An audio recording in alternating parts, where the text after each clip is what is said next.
Hello dear students, how are you all.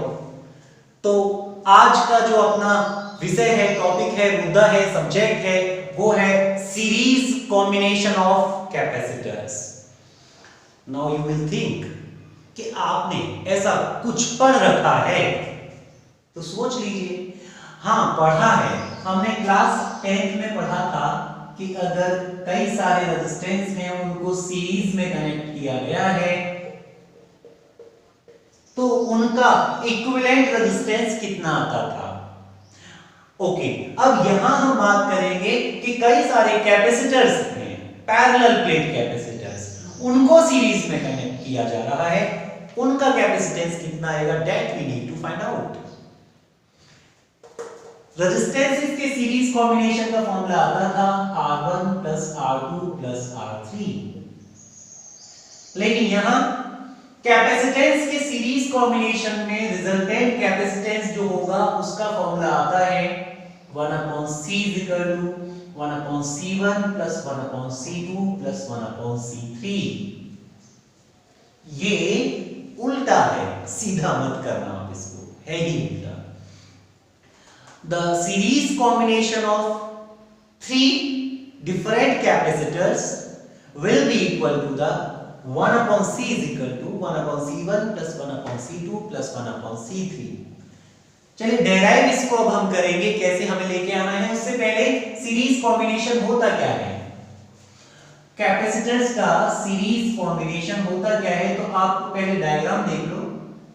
पहला capacitor, दूसरा capacitor, तीसरा कैपेसिटर, और ये तीनों एक बहुत ही बढ़िया सी बैटरी से कनेक्ट हैं, और बैटरी का जो पोटेंशियल है वो है कैपिटल V, और बैटरी से जो चार्ज निकल रहा है वो है capital Q। Don't ask me क्यों, चार्ज इज कैपिटल Q। अब कहानी क्या है, ये चार्ज चलते चलते चलते यहां पहुंचा पॉजिटिव चार्ज।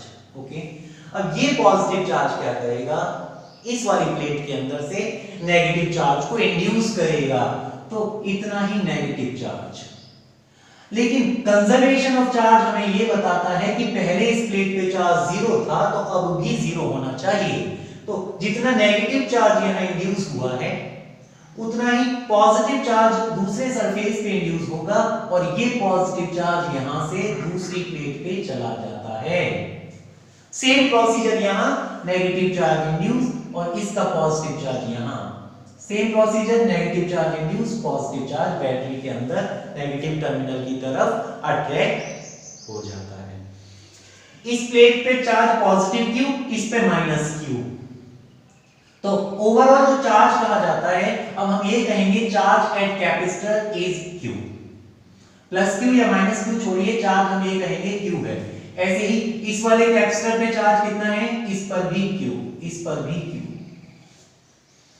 जो चार्ज पहली प्लेट पे होता है ना, मान लो प्लस Q है, और ये बिल्कुल सेम चार्ज है जो बैटरी से निकल के आ रहा था, पूरा का पूरा चार्ज इसके पास है, इतना ही नेगेटिव चार्ज यहां इंड्यूस हुआ।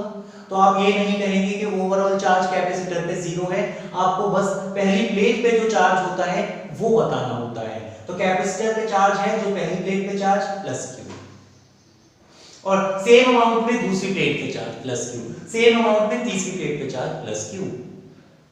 तो चार्ज सेम है। अब ध्यान दें, away from positive towards the negative, हर एक कैपेसिटर के अंदर भैया इलेक्ट्रिक फील्ड तो बनेगा। मैंने एक कहानी बताई थी, स्टोरी बताई थी, क्या कि अगर कहीं इलेक्ट्रिक फील्ड होता है तो वो पोटेंशियल को खाता है, पोटेंशियल का ड्रॉप कराता है। यहां इस कैपेसिटर के अंदर मान लो इस कैपेसिटर का जो कैपेसिटेंस है, ये चार्जेस हटा रहा हूं, C1 है, इस वाले कैपेसिटर का कैपेसिटेंस C2 और इस वाले कैपेसिटर का कैपेसिटेंस C3। ये जो इलेक्ट्रिक फील्ड है कुछ पोटेंशियल को खा लेगा, जो पोटेंशियल V दे रहे थे उसमें से V1 इसने खा लिया, ड्रॉप करा दिया। Let the potential drop in the first capacitor is V1 and the potential drop in second capacitor is V2 and the potential drop in third capacitor is V3। Clear, charge Q आ रहा था, हर एक को charge Q मिला है, और confuse मत होना, जो पहली प्लेट का चार्ज होता है वही कैपेसिटर का चार्ज कहलाता है। क्लियर। पहले मैं एक बार बता दूं सीरीज कॉम्बिनेशन क्या होता है।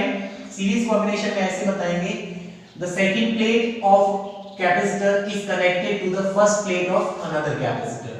The second plate of capacitor is connected with किसके साथ, चेक करें, first plate of another capacitor.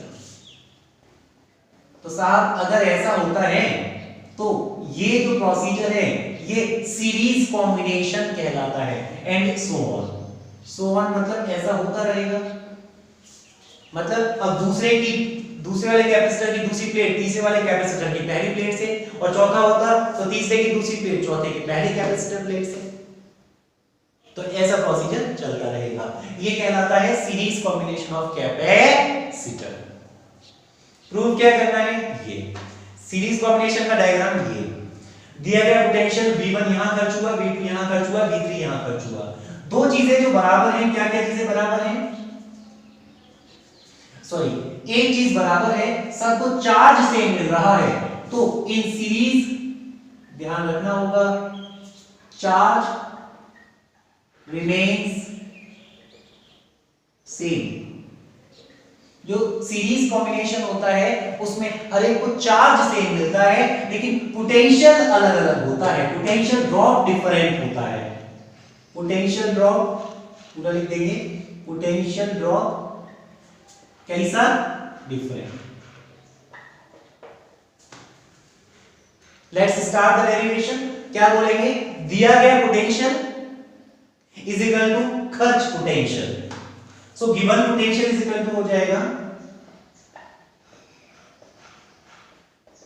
Capital V is equal to खर्चा प्लस खर्चा। So drop at first capacitor, drop at second capacitor plus drop at third capacitor. मान लो 100 volt दे रहे थे, 100 volt देंगे तो 20 वोल्ट यहां, 30 वोल्ट यहां, तो बचा हुआ 50 वोल्ट यहां निश्चित रूप से खर्च होगा। जो भी पोटेंशियल देते हैं वो ओवरऑल खर्च होना है। ओके, अब हम जानते हैं जनरल फार्मूला कैपेसिटेंस के चैप्टर में कैपेसिटेंस का पढ़ चुके थे, Q = CV होता है। तो यहां से V की वैल्यू कितनी होगी, V = हो जाएगा Q/C। ये वैल्यू यहां पे पुट करूंगा, मैं यहां पे पुट करूंगा, यहां पे पुट करूंगा। कैसे, V = हो जाएगा, V1 क्या है, पहले कैपेसिटर में पोटेंशियल ड्रॉप, इक्वल टू होगा पहले कैपेसिटर को मिलने वाला चार्ज जो कि Q है, जो कि सबको सेम मिल रहा है, अपॉन में पहले कैपेसिटर का कैपेसिटेंस जो कि C1 आएगा। तो V1 की जगह आएगा, उसको कितना चार्ज मिल रहा है, Q, सबको सेम ही मिल रहा है, अपॉन में कैपेसिटेंस कितना है उसका C1 प्लस V2 कितना आएगा, उसको कितना चार्ज मिल रहा है, सेम मिल रहा है Q,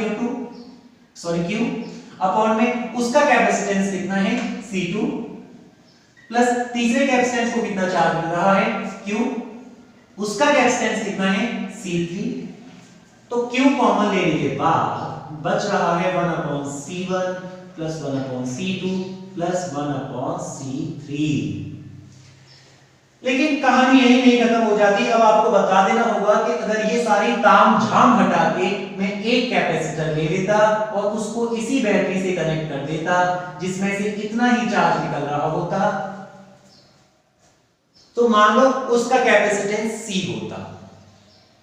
सेम पोटेंशियल की बैटरी से इतना ही चार्ज निकालने के लिए मैं इन तीनों कैपेसिटर्स को हटा के अब केवल एक कैपेसिटर लगाना चाहता हूं। मान लो उस कैपेसिटर का कैपेसिटेंस है C, इन तीनों का मिला के इफेक्ट इज इक्वल टू अकेले का इफेक्ट। तो फॉर्मूला क्या हो जाएगा, फॉर्मूला हो जाएगा टोटल इसको मिलने वाला चार्ज इज इक्वल टू इसका कैपेसिटेंस इनटू इसको मिलने वाला पोटेंशियल, पूरा का पूरा पोटेंशियल अभी तो इसी को मिल रहा है, Q = CV। तो टोटल चार्ज की जगह मैं लिख सकता हूं overall capacitance into potential V। यहां वैल्यू पुट करते हैं तो हमें मिलेगा V = टोटल चार्ज की जगह CV और बाकी Q की जगह CV वैल्यू पुट कर दी मैंने। देखिए V की जगह V, Q यहां कॉमन ले रखा था, टोटल चार्ज Q की जगह total capacitance C into total potential V into ये सारी कहानी ये सारी कहानी क्या है, 1/C1 + 1/C2 + 1/C3 उड़ा दे भैया, तो 1/C आ जाता है 1/C1 + 1/C2 + 1/C3, या फिर इसको ऐसे भी लिख सकता है 1/CS, CS बोले तो series, 1/CS 1/C1 + 1/C2 + 1/C3। Clear है कहानी? तो ये सीरीज कॉम्बिनेशन में रिजल्टेंट कैपेसिटेंस का फॉर्मूला आ गया। रिजल्टेंट कैपेसिटेंस का मतलब वही है जो मैं अभी समझा रहा था, इन तीनों कैपेसिटर्स को हटा के मैं अगर इकलौता एक कैपेसिटर लगाना चाहूं तो उसकी वैल्यू कितनी होनी चाहिए, तो उसकी वैल्यू कैलकुलेट करने के लिए आप इस फॉर्मूला को यूज कर सकते हैं। अब इसी में मैं डिस्कस करने जा रहा हूं बहुत ही अच्छी और इंपॉर्टेंट एक कंडीशन। लास्ट ईयर जब मैं इस टॉपिक को पढ़ा रहा था तब मैंने कहा था इसके आने के चांस बहुत ज्यादा हैं, ये सीरीज कॉम्बिनेशन का डेरिवेशन पूछेगा इसके कोई चांस नहीं है, लेकिन जो कंडीशन मैं बता रहा हूं वो कंडीशन पूछी जा सकती है, उसके बहुत इंपॉर्टेंट चांस, बहुत ज्यादा चांस हैं। Now you are interested to know the condition. सुने, अभी क्या है, मेरे पास एक कैपेसिटर है, कैपेसिटर की प्लेट्स हैं, बैटरी से कनेक्ट करना हो तो करके दिखा दो, शो कर दो, मैंडेटरी नहीं था। अब मैंने क्या किया, कुछ हिस्सा मैंने एक डाइलेक्ट्रिक कांस्टेंट एप्सिलॉन r1 से भर दिया, मान लो ये माइका हो सकता है, अगले हिस्से में मैंने कॉटन रख दिया, उसका डाइलेक्ट्रिक कांस्टेंट एप्सिलॉन r2, अगले हिस्से में मैंने कोई और मीडियम रख दिया जिसकी रिलेटिव परमिटिविटी एप्सिलॉन r3, पहले की रिलेटिव परमिटिविटी एप्सिलॉन r1, या इसको k से भी डिनोट कर सकते हैं, डाइलेक्ट्रिक कांस्टेंट भी कह सकते हैं या फिर रिलेटिव परमिटिविटी भी कह सकते हैं। मैंने माना पहले मीडियम की रिलेटिव परमिटिविटी, दूसरे मीडियम की रिलेटिव परमिटिविटी, तीसरे मीडियम की रिलेटिव परमिटिविटी। अभी मैंने क्या है, दिए गए कैपेसिटर को डिफरेंट मीडियम से भर दिया है, अलग-अलग मीडियम से भर दिया है, तीन अलग-अलग मीडियम है, तीनों की रिलेटिव परमिटिविटीज अलग-अलग हैं, और जो टोटल डिस्टेंस हुआ करती थी दोनों प्लेट्स की, अब वो ऐसे है, इसकी T1, इसकी T2 और ये T3। तो कंडीशन ये है, different dielectrics are filled in series inside PPC, बोले तो पैरेलल प्लेट कैपेसिटर। अब ये समझ में नहीं आया कि ये जो सीरीज कैसे कह दिया, तभी क्वेश्चन आया सर सीरीज कैसे, मतलब ये समझाओ थोड़ा सा। तो सुनो, ये पॉजिटिव प्लेट है तो यहाँ पे जो चार्ज इंड्यूस होगा या एक्युमुलेट होगा वो पॉजिटिव चार्ज एक्युमुलेट होगा, और ये पॉजिटिव चार्ज इसी प्लेट के दूसरी प्लेट के अंदर यहाँ पे नेगेटिव चार्ज को इंड्यूस कराएगा, और according to the conservation of charge, जितना नेगेटिव चार्ज इस पे इधर बना है उतना ही पॉजिटिव चार्ज इसके दूसरे सरफेस पे बन जाएगा। ओके, अब ये पॉजिटिव चार्ज अब इसी प्लेट के अंदर दूसरी प्लेट के अंदर यहाँ नेगेटिव चार्ज को इंड्यूस कराएगा, माइनस माइनस माइनस। अब according to the conservation of charge वही सेम कहानी बार-बार है सुनानी, जितना नेगेटिव चार्ज इधर अंदर इंड्यूस हुआ है उतना ही पॉजिटिव चार्ज इधर इंड्यूस होगा ड्यू टू द इंडक्शन। अब ये पॉजिटिव चार्ज इतना ही नेगेटिव चार्ज यहाँ इंड्यूस करेगा, पॉजिटिव चार्ज इतना ही बाहर इंड्यूस होगा जो कि इस नेगेटिव टर्मिनल की तरफ अट्रैक्ट होके चला जाएगा। यहाँ अब मैंने आपको ऐसा अरेंजमेंट दिखा दिया कि ये तीन कंडक्टर, मैंने इन दोनों कैपेसिटर प्लेट्स के बीच में तीन अलग-अलग मीडियम्स ले लिए हैं। मैंने माना कि पहली जो प्लेट है इसके अंदर वाले सरफेस पे जितना प्लस चार्ज इंड्यूस हुआ है उतना ही नेगेटिव चार्ज यहाँ इंड्यूस होगा, इतना ही पॉजिटिव चार्ज यहाँ इंड्यूस होगा, नेगेटिव चार्ज इतना ही यहाँ इंड्यूस होगा, उतना ही पॉजिटिव चार्ज यहाँ और इतना ही नेगेटिव चार्ज यहाँ इंड्यूस होगा। अब ध्यान दें, पॉजिटिव नेगेटिव ये एक कैपेसिटर बन गया, पॉजिटिव नेगेटिव ये दूसरा कैपेसिटर बन गया, पॉजिटिव नेगेटिव ये भैया तीसरा कैपेसिटर बन गया, एक के बाद एक।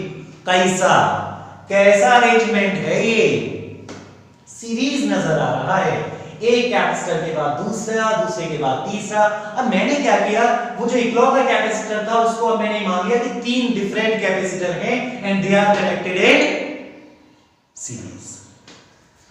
बात क्लियर है? मैंने मान लिया इसका कैपेसिटेंस C1 होगा, इसका कैपेसिटेंस C2 होगा और ये वाले का कैपेसिटेंस C3 होगा। तो पहले C1 की वैल्यूज को कैलकुलेट करते हैं। So the capacitance of first capacitor,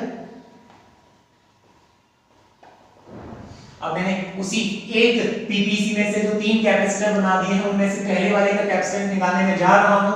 C1 होता है relative permittivity epsilon R1 into epsilon not, okay, into plates का एरिया मान लो A है, सभी का सेम होगा, प्लेट्स का एरिया सबका सेम है, इसका A है, इसका भी A B तक तो पहुंचेंगे ही नहीं।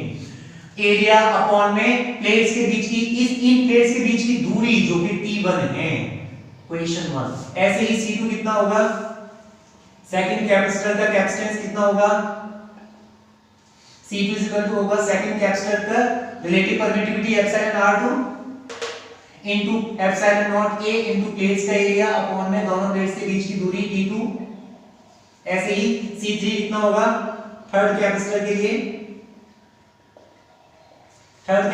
लिए C3 हो जाएगा epsilon R3 epsilon not area upon में प्लेट्स के बीच की दूरी T3। And now how they are connected? They are connected in, since they are connected in series, वो मैंने आपको एक्सप्लेन कर दिया है कैसे कनेक्टेड है सीरीज में। फर्स्ट प्लेट इसकी दूसरी प्लेट नेगेटिव वाली दूसरे कैपेसिटर की पहली प्लेट से कनेक्ट है, पॉजिटिव वाली से सीधी कनेक्ट है, इनमें तो डिफरेंस है ही नहीं, सीधी कनेक्ट तो है ये।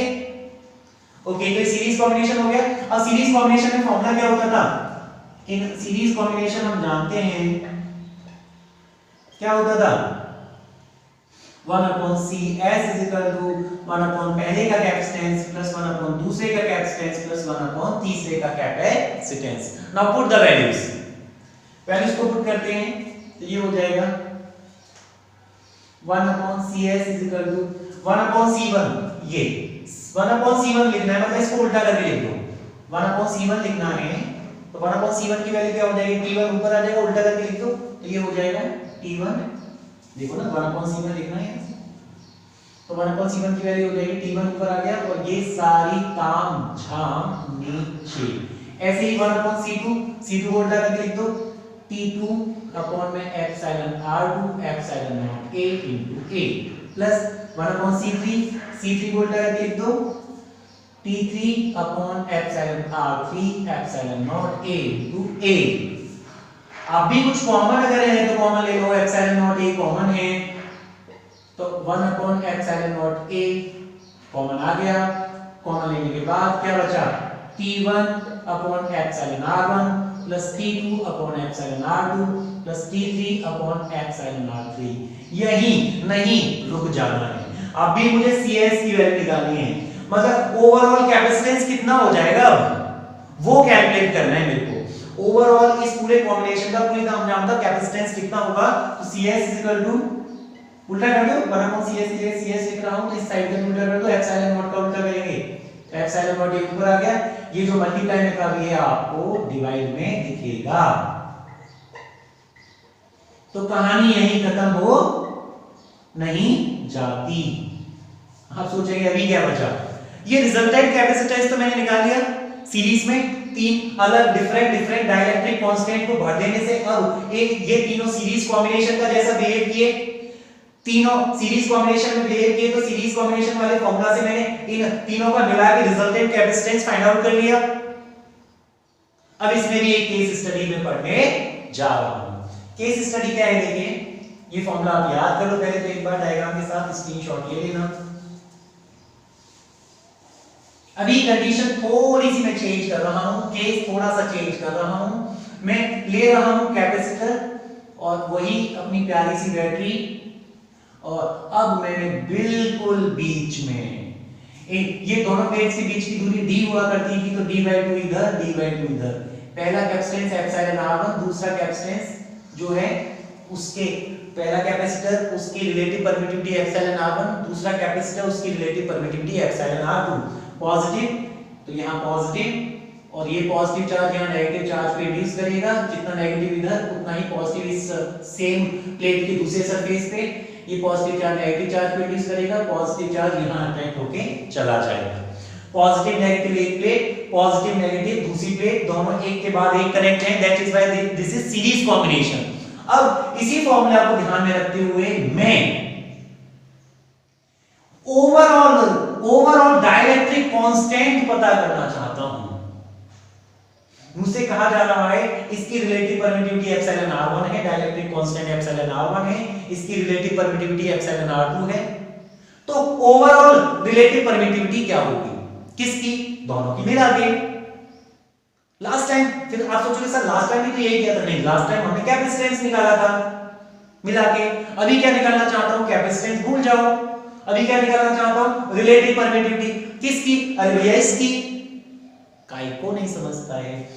तो अब ज्यादा कुछ नहीं करना, CS का फॉर्मूला जो है वो इसी में फॉर्मूले में वैल्यू पुट करते हैं, क्योंकि अपने पास फॉर्मूला होता है CS epsilon naught A upon में पहले की थिकनेस अपॉन में पहले की रिलेटिव परमिटिविटी प्लस दूसरे की थिकनेस अपॉन में दूसरे की रिलेटिव परमिटिविटी। तीन नहीं है इस बार अपने पास, दो ही कैपेसिटर बने हैं तो दो के लिए ही फॉर्मूला लिखा है। लेकिन अभी क्योंकि केस है कि T1 जो है वो d/2 है और भैया T2 जो है that is also d/2, both the values are same, both the thickness are same. Now put the value over here, so CS will become epsilon naught A divided by T1. At the place of T1 I have put the value d/2. Okay, T1 की जगह d/2 और नीचे epsilon R1। ऐसे ही T2 की जगह भी d/2 और नीचे वैल्यू epsilon R2। कुछ कॉमन अगर है तो ले ले, नीचे से d/2 कॉमन है तो d/2 का 2 ऊपर चला गया, d नीचे ही दिखेगा, तो 1 upon epsilon R1 plus 1 upon epsilon R2। LCM ले सॉल्व कर, ये आ गया 2 epsilon naught A upon में d, LCM epsilon R1 epsilon R2 और ये एलसीएम ऊपर चला जाएगा बाद में epsilon R1 epsilon R2 और एलसीएम लेके इसको सॉल्व करेगा तो epsilon R1 plus epsilon R2। तो इसके एलसीएम को सॉल्व करने के बाद, ये एलसीएम एप्सिलॉन R1 R2 का लेने के बाद और इसको सॉल्व करने के बाद हमें ये स्टेप मिलता है। अब एक काम करते हैं, इसको यहीं छोड़ते हैं, जो भी इक्वेशन नंबर बन रही हो 1 2 3 व्हाटएवर। अब एक काम करते हैं, मान लीजिए मेरे पास एक यही दो कैपेसिटर प्लेट्स थी, इन्हीं दो कैपेसिटर प्लेट्स के बीच में मैंने इस बार अलग-अलग मीडियम्स ना लेके एक इकलौता मीडियम भर दिया है और उस इकलौते मीडियम की रिलेटिव परमिटिविटी है एप्सिलॉन R।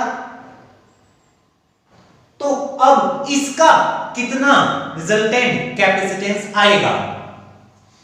इसका रिजल्टेंट कैपेसिटेंस मैं ये मान रहा हूं इन दोनों का मिला के जो इफेक्ट था, जितना भी कैपेसिटेंस था इसका भी उतना ही कैपेसिटेंस आ रहा है।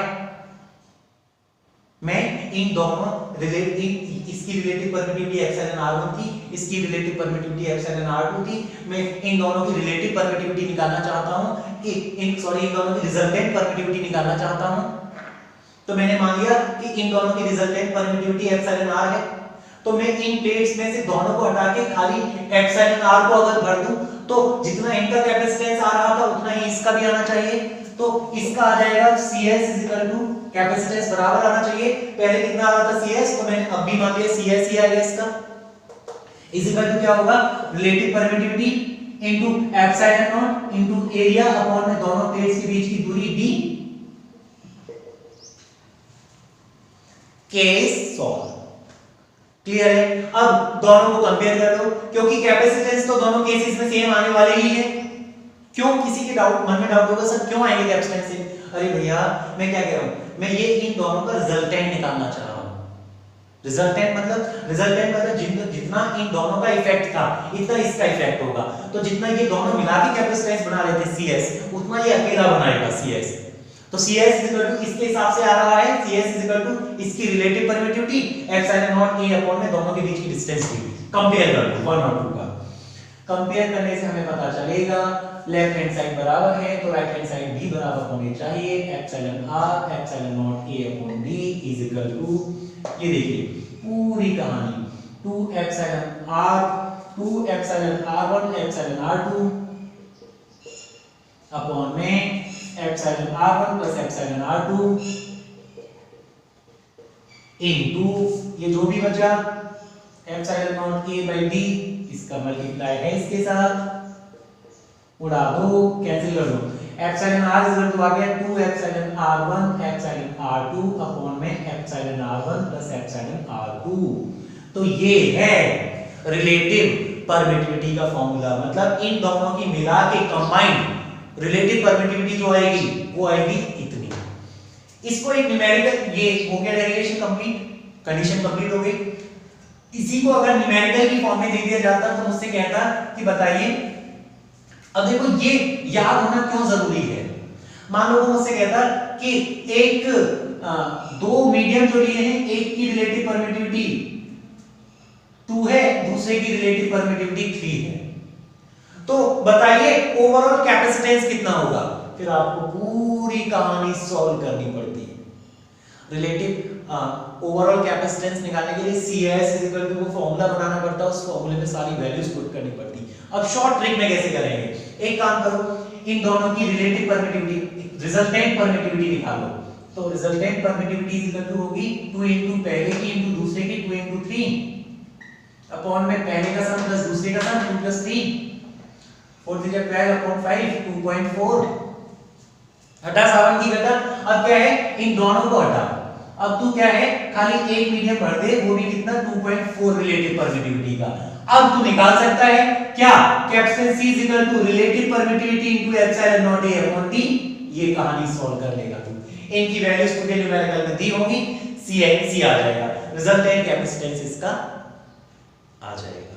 So dear students, next we will talk about the parallel combination of capacitor. So see what is the parallel combination of capacitors। अभी क्या है, मेरे पास 3 कैपेसिटर हैं, C1 C2 C3। पैरेलल में कैसे कनेक्ट किया जाता है, पैरेलल में कनेक्ट करने के लिए हर एक कैपेसिटर की पहली प्लेट को एक जगह पे कनेक्ट किया जाता है, तो तीनों की एक प्लेट यहाँ और दूसरी प्लेट्स को किसी दूसरी एक जगह पे कनेक्ट कर दिया जाता है यहाँ। और इस जहां पहली प्लेट्स कनेक्ट हैं उनको बैटरी के एक टर्मिनल से, जहां दूसरी प्लेट्स कनेक्ट हैं वहां उसको बैटरी के दूसरे टर्मिनल से कनेक्ट कर दिया जाता है।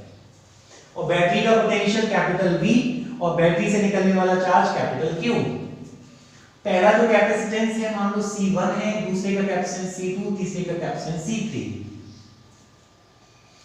तो सबसे पहले तो हमें ये बताना होगा कि पैरेलल कॉम्बिनेशन होता क्या है। तो पैरेलल कॉम्बिनेशन में लिख दोगे, पैरेलल कॉम्बिनेशन होता क्या है, first plates of each capacitor is connected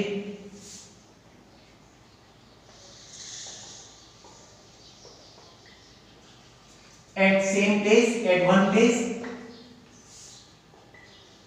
and second plates of each capacitor is connected at another place। तो ये जो अरेंजमेंट है ये कहलाता है पैरेलल कॉम्बिनेशन। अब देखो एक एग्जांपल से देखता हूं। अब इसमें पहले ये भी बताना होगा क्या चीजें सेम रहेंगी, क्या चीजें डिफरेंट रहेंगी। बैटरी से जो निकलने वाला चार्ज है वो यहां जाके Q1 इधर, Q2 इधर और Q3 इधर चला, थोड़ा इधर चला, बाकी इधर चला, Q1 Q2 Q3। ओके, एक बात तो समझ में आ गई कि सभी कैपेसिटर्स को भैया चार्ज तो अलग अलग मिलेगा, चार्ज डिफरेंट। पैरेलल कॉम्बिनेशन में चार्ज जो है वो डिफरेंट रहता है। Now what about the potential, check करते हैं। इसको ऐसे समझ लो, मान लो जो बैटरी है उसका पॉजिटिव टर्मिनल प्लस 10 वोल्ट का है और माइनस टर्मिनल माइनस 10 वोल्ट का है। तो जो पोटेंशियल डिफरेंस होगा वो जीरो नहीं होगा। मैं सम नहीं कह रहा हूं, मैं जोड़ने के लिए नहीं बोल रहा हूं, मैं पोटेंशियल डिफरेंस की बात कर रहा हूं। पोटेंशियल डिफरेंस होगा 20 का, 20 वोल्ट। तो बैटरी का पोटेंशियल डिफरेंस 20 वोल्ट है। उसको कैसे लिखा जाता है? पॉजिटिव वाले टर्मिनल का +10 और नेगेटिव वाले टर्मिनल का -10। ये +10 है तो ध्यान दें ये भी +10 होगा, ये भी +10 होगा, ये भी +10 होगा, क्योंकि ये तीनों एक ही पोटेंशियल पे कनेक्ट हैं। ये तीनों प्लेट्स एक जगह पे +10 वाले वोल्ट पे कनेक्ट हैं। ऐसे ही -10 पे कौन कौन कनेक्ट हैं? ये भी, ये भी, ये भी। अब मुझे ये बताओ इसके अक्रॉस पोटेंशियल ड्रॉप कितना है, डिफरेंस कितना है पोटेंशियल्स का? तो 20 है। ऐड नहीं करना है, 10 +10 -10 को ऐड करके 0 मत बता देना, डिफरेंस पूछ रहा हूं, अंतर। तो अंतर कितना है? 20। यहां कितना है? 20। यहां कितना है? 20। ये तो T20 हो गया। नहीं, अभी क्या है देखो, 20 वोल्ट इसका भी, 20 वोल्ट इसको भी, 20 वोल्ट इसको भी और बैटरी का भी 20 वोल्ट था, मतलब पोटेंशियल सबको सेम मिलता है।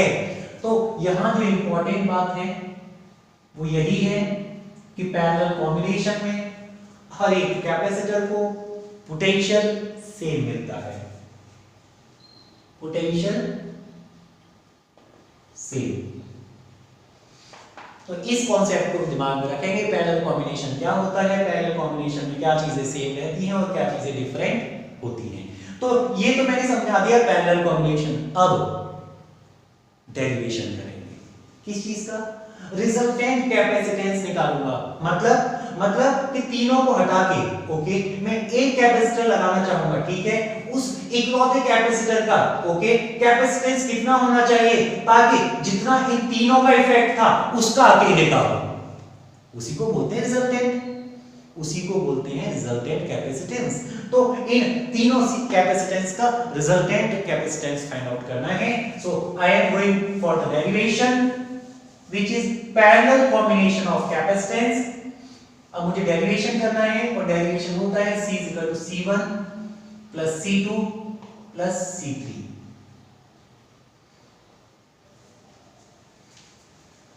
रेजिस्टेंसेस के जब आपने सीरीज कॉम्बिनेशन किए थे तब ऐसा फॉर्मूला आया था R = R1 + R2 + R3। लेकिन जब कैपेसिटर्स के पैरेलल कॉम्बिनेशन को आप करोगे तब रिजल्टेंट कैपेसिटेंस जो इन तीनों का मिला के आएगा वो होगा C = C1 + C2 + C3। चलिए डेरिवेशन स्टार्ट करते हैं। गिवन चार्ज जो है वो कैसे डिवाइड हुआ है? कैपिटल Q = पहली जगह गया चार्ज प्लस दूसरी जगह पे गया चार्ज प्लस तीसरी जगह पे गया चार्ज, Q1 + Q2 + Q3। अब हम जनरल फॉर्मूला जानते हैं कि Q = होता है CV। अब इसके लिए निकालो तो कैपिटल Q = हो जाएगा Q1। Q1 मतलब पहले कैपेसिटर के पास जाने वाला चार्ज Q1 कितना होगा? पहले कैपेसिटर का कैपेसिटेंस इनटू पहले कैपेसिटर को मिलने वाला पोटेंशियल। तो इसको पोटेंशियल कितना मिल रहा है? जितना इसको मिल रहा है, जितना इसको मिल रहा है, जितना इसका है, तो V, क्योंकि पोटेंशियल सबके लिए सेम है। तो इसको भी V, इसको भी V, इसको भी V। तो Q1 की वैल्यू पुट कर दी मैंने C1 भी। ऐसे ही Q2, इसको मिलने वाला चार्ज इक्वल टू होगा इसका कैपेसिटेंस C2 इनटू इसको मिलने वाला पोटेंशियल V प्लस Q3। तीसरे के पास जाने वाला चार्ज Q3 इक्वल टू होगा इसका कैपेसिटेंस C3 इनटू इसको मिलने वाला पोटेंशियल V। कहानी समझ में आ गई? Q इक्वल टू हो जाएगा कैपिटल V कॉमन लेने के बाद C1 + C2 + C3। अब मैं क्या करता हूं, तीनों को हटा के एक इकलौता कैपेसिटर ले लेता हूं और सेम बैटरी से कनेक्ट कर देता हूं। बैटरी वही है जिसका पोटेंशियल V दे रखा था और चार्ज वही निकल रहा है जो पहले बैटरी से निकल रहा था। जितना ये तीनों मिला के चार्ज निकाल पा रहे थे, अकेला उतना ही चार्ज निकाल रहा है। जितना इन तीनों का इफेक्ट था इतना इसका अकेले का इफेक्ट है। तो मैंने इसका कैपेसिटेंस मान लिया Cp या C मान लो, C मान लो, अभी बाद में Cp लगा देंगे। तो इसके द्वारा निकाल इसको मिलने वाला चार्ज Q इक्वल टू होगा, since total charge Q equal to होता है इसका ओवरऑल कैपेसिटेंस C इनटू इसको मिलने वाला पोटेंशियल कितना मिल रहा है V। इन दोनों इक्वेशंस का कंपेयर कर दो या Q की वैल्यू यहां से यहां पुट कर दो। ओवरऑल चार्ज कितना आया है, overall capacitance into overall potential V। तो ओवरऑल चार्ज की वैल्यू यहां पुट कर दो CV is equal to V bracket में C1 plus C2 plus C3। V से V को उड़ा दो तो C इज इक्वल टू क्या है, C1 plus C2 plus C3। ये पैरेलल कॉम्बिनेशन है तो इसको Cp इज इक्वल टू लिख दो। मतलब अगर ये दो माइक्रोकूलाम का होता, ये 3 माइक्रोकूलाम का होता, ये 4 माइक्रोकूलाम का होता, तो इन तीनों को हटा के मैं इकलौता कैपेसिटेंस लगाना चाहता तो 2 प्लस 3 प्लस 4 9 माइक्रोकूलाम का लगा देता इकलौता कैपेसिटर। जितना इन तीनों का मिला के इफेक्ट है उसका अकेले का होता। तो Cp इज इक्वल टू आ जाता है C1 plus C2 plus C3। मतलब इन तीनों का रिजल्टेंट अगर निकालना है तो वो इन तीनों के सिंबल सम के बराबर आ जाएगा। फिर इन तीनों को हटा के उस इकलौते को लगा दो, काम दोनों का सेम होगा। ओके, तो ये हो गया पैरेलल कॉम्बिनेशन में कैपेसिटेंस का फॉर्मूला। अब मैं इसमें भी एक केस स्टडी करने जा रहा हूं। जैसे आपको याद होगी हमने सीरीज कॉम्बिनेशन के लिए किया था, ऐसी ही कुछ कंडीशन में यहां भी लिखने जा रहा हूं। और कंडीशन क्या है, कैपेसिटर था जो कि बैटरी से कनेक्टेड था। मैंने 3 अलग अलग मीडियम भर दिए।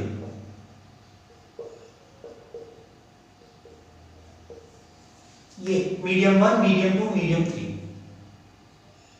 और अब ध्यान दें, इसका मान लो इस प्लेट का एरिया पहला जो कैपेसिटर बना वो ये बना, ये पहली प्लेट दूसरी प्लेट, दूसरा कैपेसिटर पहली प्लेट दूसरी प्लेट, तीसरे कैपेसिटर की पहली प्लेट दूसरी प्लेट। तो इस पहले कैपेसिटर की पहली प्लेट का एरिया मैंने मान लिया A1, दूसरे कैपेसिटर की पहली प्लेट का एरिया मैंने मान लिया A2, तीसरे कैपेसिटर की पहली प्लेट का एरिया A3। डिस्टेंस तो इसके बीच की, इन दोनों प्लेट्स के बीच की भी डिस्टेंस d है, इन दोनों प्लेट्स के बीच की डिस्टेंस भी d, इन दोनों प्लेट्स के बीच की डिस्टेंस भी d, बैटरी का पोटेंशियल भी, चार्ज कैपिटल Q। कैसे कनेक्ट हैं, सीरीज है या पैरेलल है देखना पड़ेगा। अच्छा देखो, तीनों की पहली प्लेट्स अल्टीमेटली पॉजिटिव से कनेक्ट हैं, तीनों की दूसरी प्लेट अल्टीमेटली नेगेटिव पोटेंशियल पे हैं। So how they are connected, they are connected in parallel combination. So सबसे पहले they are connected in parallel combination.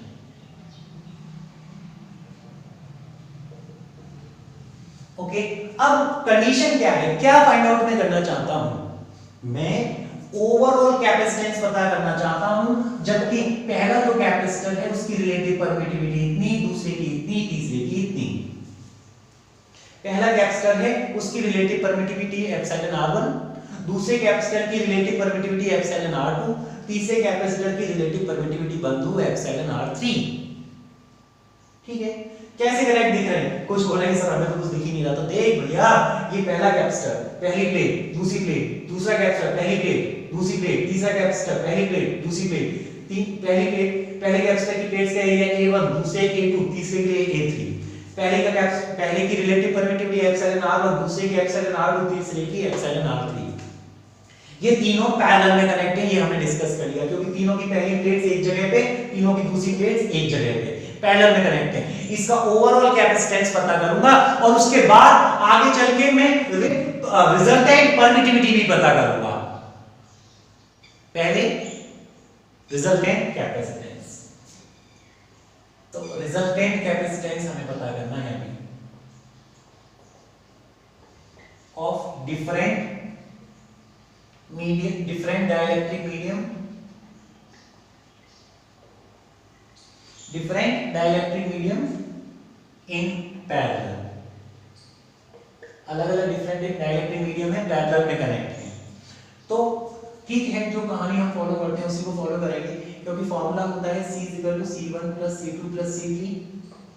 Overall capacitance का जो फॉर्मूला होता है वो होता है C = इन तीनों का मिला के कैपेसिटेंस मान लो C आएगा, तो C = हो जाएगा C1, पहले का कैपेसिटेंस C1 प्लस दूसरे का कैपेसिटेंस C2 प्लस तीसरे का कैपेसिटेंस C3। अब C1, C2, C3 की वैल्यू निकालूंगा। C1 = होगा epsilon R1, okay, epsilon not, okay, area A1 upon में डिस्टेंस प्लेट्स के बीच की d, ऐसे ही C2 कितना होगा epsilon r2 epsilon not a2 upon में d, दूसरी प्लेट्स का एरिया a2 है तो a2 आया है।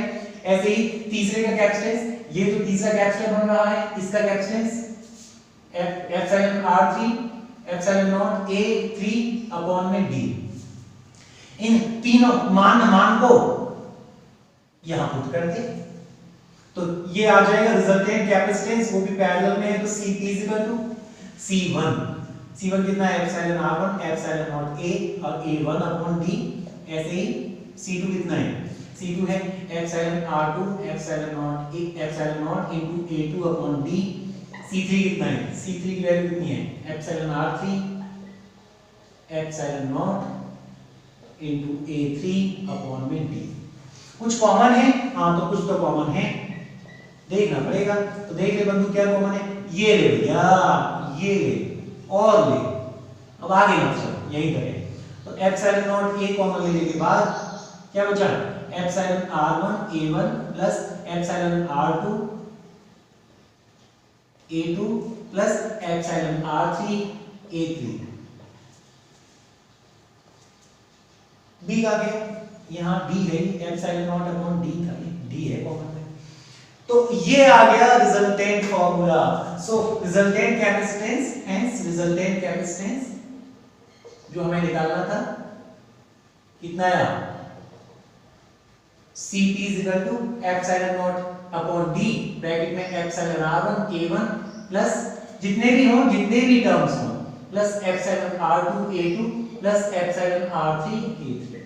इसको बॉक्स में बंद कर दे, ये आ गया रिजल्टेंट कैपेसिटेंस इन पैरेलल कॉम्बिनेशन, जहां पे हर एक जो मीडियम है उनकी रिलेटिव परमिटिविटीज अलग-अलग है और उनका एरिया भी अलग-अलग है। ये रिजल्टेंट कैपेसिटेंस आ गया पैरेलल में। जबकि तीनों जो डाइलेक्ट्रिक प्लेट्स हैं, जो कैपेसिटर प्लेट्स हैं, पैरेलल प्लेट कैपेसिटर की प्लेट्स हैं, अलग-अलग डाइलेक्ट्रिक मीडियम से भरी हुई हैं। अब मैं इसमें भी केस स्टडी बनाना चाहता हूं। मैं केस स्टडी क्या रखना चाहता हूं, देखिए केस इसमें क्या स्टडी करेंगे हम।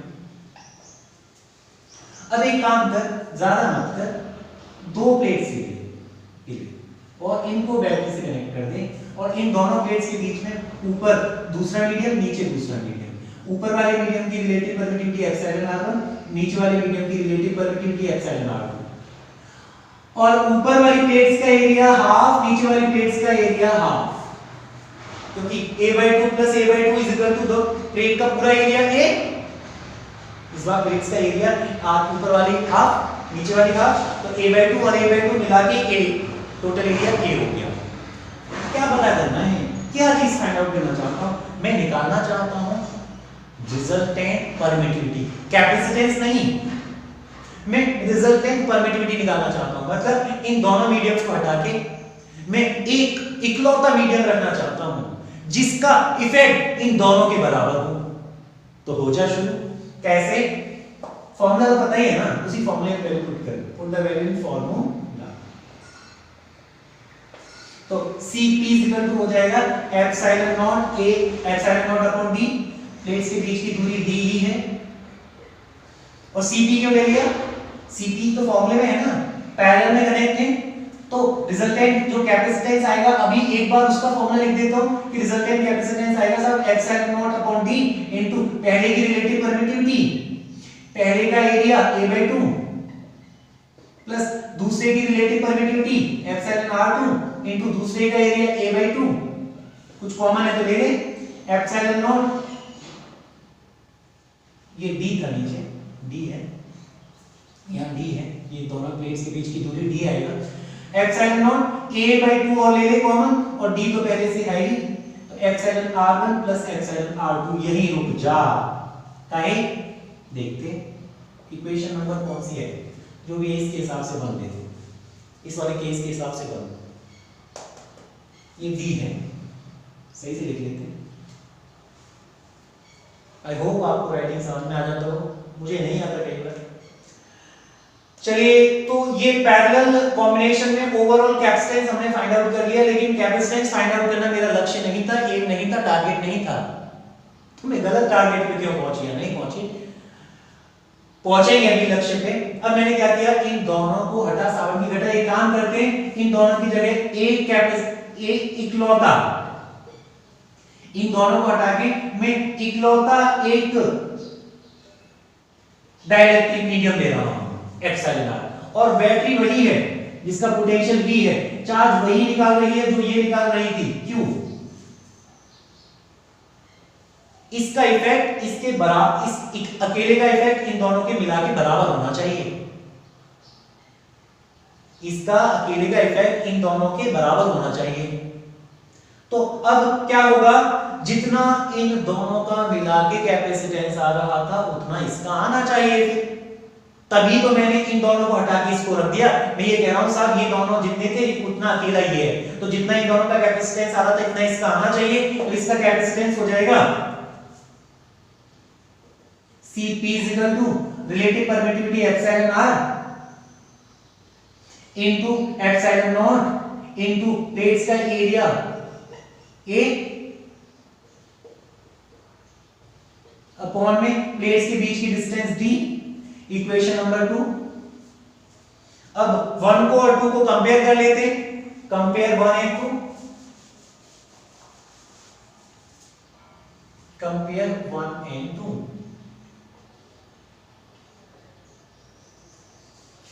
तो इसको राइट, देखिए दोनों के लेफ्ट हैंड साइड बराबर हैं, तो of course right hand side भी बराबर होनी चाहिए। तो epsilon r epsilon naught a epsilon naught a by d जो है इसके बराबर होना चाहिए, इसके बराबर एप्सिलॉन नॉट a अपॉन में 2d, ओके, ब्रैकेट में epsilon r1 plus epsilon r2 उड़ा दे, सॉरी 2 नहीं उड़ेगा, ये d उड़ेगा। तो क्या बचा, यहाँ एप्सिलॉन r बचा, यहाँ क्या बचा, एप्सिलॉन नॉट कैंसिल हो गया इस वाले से, यहाँ 1/2 बचा, यहाँ क्या बचा, epsilon r1 plus epsilon r2, और ये वाले 2 को उधर ले जा। तो ये है कहानी जो थी सुनानी। मतलब रिजल्टेंट जो रिलेटिव परमिटिविटी आएगी वो दोनों परमिटिविटी के सिंपल सम के बराबर आ जाएगी, सिंपल सम को 2 से डिवाइड करने के बराबर आ जाएगी। जैसे एग्जांपल के लिए मैं कहता कि एप्सिलॉन r1 मान लो 2 है, एप्सिलॉन r2 मान लो 3 है। अब मैं आपसे कह रहा हूं कि अब कैपेसिटेंस निकालो साहब।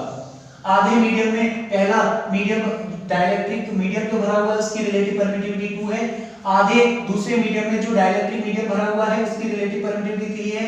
अब आप इसका रिजल्टेंट कैपेसिटेंस निकालो। आप वो फॉर्मूला भी लगा सकते हो जो रिजल्टेंट कैपेसिटेंस का मैंने बताया था। उस लेंथी प्रोसीजर को यूज ना करें, शॉर्ट में करना चाहें तो इन दोनों को हटा के रिजल्टेंट परमिटिविटी कितनी आएगी इनकी,